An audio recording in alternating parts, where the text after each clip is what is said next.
Everybody, welcome back to our channel. జనరల్గా మనం మన డైలీ లైఫ్లో చాలా రకాల వర్డ్స్ అండ్ సెంటెన్సెస్ని యూజ్ చేస్తూ ఉంటాం కదా. సో అలాంటి వర్డ్స్ అండ్ సెంటెన్సెస్లో నుంచి నేను కొన్ని వర్డ్స్ తీసుకొని వాటికి సంబంధించిన కొన్ని ఎగ్జాంపుల్ సెంటెన్సెస్ అనేవి ఇంగ్లీష్లో ఎలా చెప్పాలో నేను క్లియర్గా ఎక్స్ప్లెయిన్ చేస్తాను. ఇలాంటి వీడియోస్ నా ఛానల్లో చాలానే ఉన్నాయి, ఒకసారి మీరు ప్లేలిస్ట్లోకి వెళ్ళి చూసేయండి. మీకు ఏమైనా డౌట్స్ ఉంటే ఇన్స్టాగ్రామ్ లింక్స్ అనేవి డిస్క్రిప్షన్లో ఇచ్చున్నాను. మీరు కనుక నా ఛానల్ని ఫస్ట్ టైం విజిట్ చేసినట్లయితే సబ్స్క్రైబ్ చేయడం మాత్రం మర్చిపోవద్దు. వీడియో కనుక నచ్చినట్లయితే లైక్ చేయండి, అలాగే మీ ఫ్రెండ్స్ అండ్ ఫ్యామిలీ మెంబర్స్కి షేర్ చేయండి. Okay, let's go to the topic.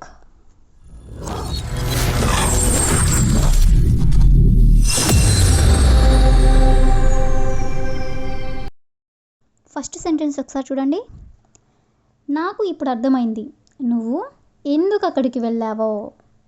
అదేవిధంగా నెక్స్ట్ వన్, నాకు ఇప్పుడు అర్థమైంది అతను ఎందుకు ఇక్కడికి వచ్చాడో. ఈ టూ సెంటెన్సెస్ కూడా ఒకసారి చూడండి. రెండిట్లో కూడా కామన్గా నాకు ఇప్పుడు అర్థమైంది అంటే మనం చాలా సందర్భంలో ఇలా అంటూ ఉంటాం కదా, ఒక సెంటెన్స్కి ముందు నాకు ఇప్పుడు అర్థమైంది అని ఈ విధంగా అనమాట. సో నాకు ఇప్పుడు అర్థమైంది అనే వర్డ్ని తీసుకొని మనం కొన్ని ఎగ్జాంపుల్ సెంటెన్సెస్ అనేవి చూద్దాం. సో ఫస్ట్ వన్, నాకు ఇప్పుడు అర్థమైంది ఎందుకు ఆమె అతనికి విడాకులు ఇచ్చిందో.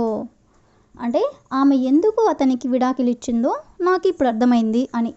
సో దీని ఇంగ్లీష్లో now I got it why she divorced him. Now I got it అంటే నాకు ఇప్పుడు అర్థమైంది, వై అంటే ఎందుకు, షీ డివోర్స్డ్ హిమ్ అంటే ఆమె అతనికి విడాకులు ఇచ్చిందో అని. అదేవిధంగా నెక్స్ట్ వన్, నాకు ఇప్పుడు అర్థమైంది ఎందుకు నువ్వు ఆ ఇల్లు కొన్నావు. అంటే నువ్వెందుకు ఆ ఇల్లు కొన్నావో నాకు ఇప్పుడు అర్థమైంది అని. సో దీని ఇంగ్లీష్లో now I got it why you bought that house. Now I got it అంటే నాకు ఇప్పుడు అర్థమైంది, వై అంటే ఎందుకు, యూ బాట్ దట్ హౌస్ అంటే ఆ ఇల్లు కొన్నావో. అదేవిధంగా నెక్స్ట్ వన్, నాకు ఇప్పుడు అర్థమైంది ఎందుకు వాళ్ళు హిందీ నేర్చుకున్నారో. అంటే వాళ్ళు ఎందుకు అసలు హిందీ నేర్చుకున్నారో నాకు ఇప్పుడు అర్థమైంది అని చెప్పాలనుకున్నప్పుడు now I got it why they learned Hindi. Now I got it why they learned Hindi అంటే వాళ్ళు ఎందుకు హిందీ నేర్చుకున్నారో నాకు ఇప్పుడు అర్థమైంది అని. అదేవిధంగా నెక్స్ట్ వన్, నాకు ఇప్పుడు అర్థమైంది ఎందుకు వాళ్ళు ఆమెని రానివ్వరో. అంటే ఆమెని ఎందుకు అలౌ చేయరో నాకు ఇప్పుడు అర్థమైంది అని. సో దీని ఇంగ్లీష్లో now I got it why they don't allow her. Now I got it అంటే నాకు ఇప్పుడు అర్థమైంది, why they don't allow her అంటే ఆమెను ఎందుకు రానివ్వరో అని. అదేవిధంగా నెక్స్ట్ వన్, నాకు ఇప్పుడు అర్థమైంది ఎందుకు అతను మీతో మాట్లాడడో. అంటే అతను ఎందుకు మీతో మాట్లాడడో నాకు ఇప్పుడు అర్థమైంది అని చెప్పాలనుకున్నప్పుడు now I got it why he doesn't talk to you. Now I got it అంటే నాకు ఇప్పుడు అర్థమైంది, వై అంటే ఎందుకు, he doesn't talk to you అంటే అతను నీతో ఎందుకు మాట్లాడ్డో అని. అదేవిధంగా నెక్స్ట్ వన్, నాకు ఇప్పుడు అర్థమైంది ఎందుకు అతను జాబ్ మానేశాడో. నాకు ఇప్పుడు అర్థమైంది అతను ఎందుకు జాబ్ మానేశాడో అని చెప్పాలనుకున్నప్పుడు now I got it why he quit the job. Now I got it అంటే నాకు ఇప్పుడు అర్థమైంది, why he quit the job అంటే అతను ఎందుకు జాబ్ మానేశాడో అని.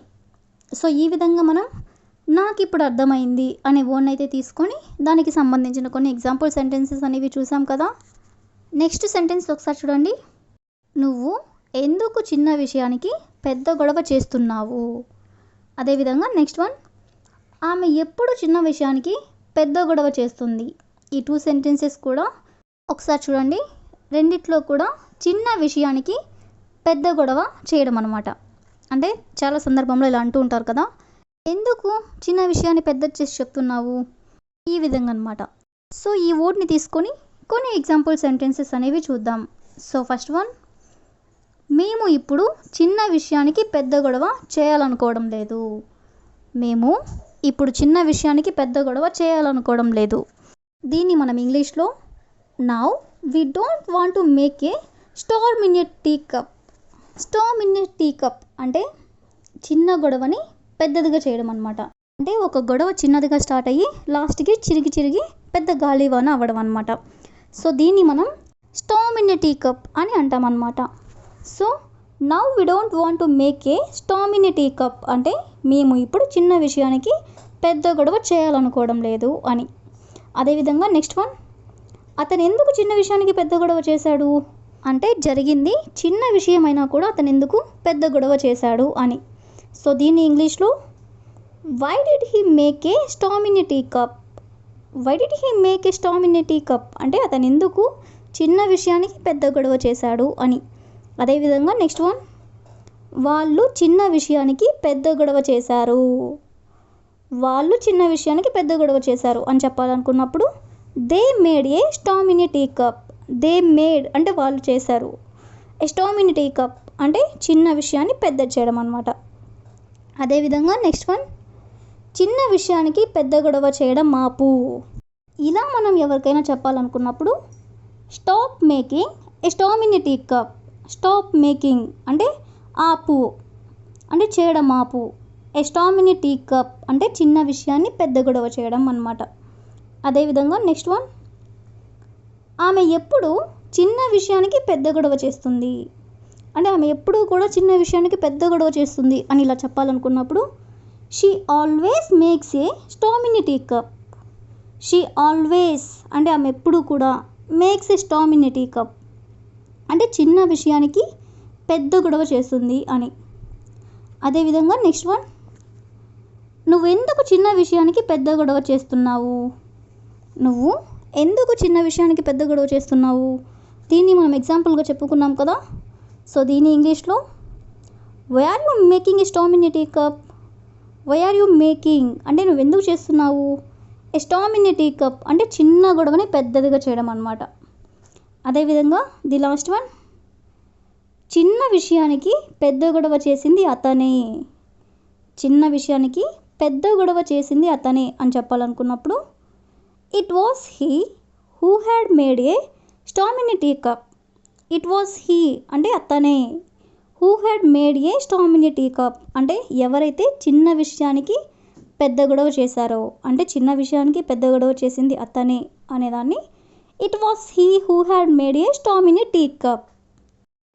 సో ఈ విధంగా మనం చిన్న విషయానికి పెద్ద గొడవ చేయడం అనే వర్డ్ని తీసుకొని దానికి సంబంధించిన కొన్ని ఎగ్జాంపుల్ సెంటెన్సెస్ అనేవి చూసాం కదా. So that's all for today. I will ask a question for you. అతన్ని చిన్న గొడవని పెద్దదిగా చేయడం ఆపమను, అతన్ని చిన్న గొడవని పెద్దదిగా చేయడం ఆపమను. So if you know this one in English, please you can comment in the comment section. Thank you for watching.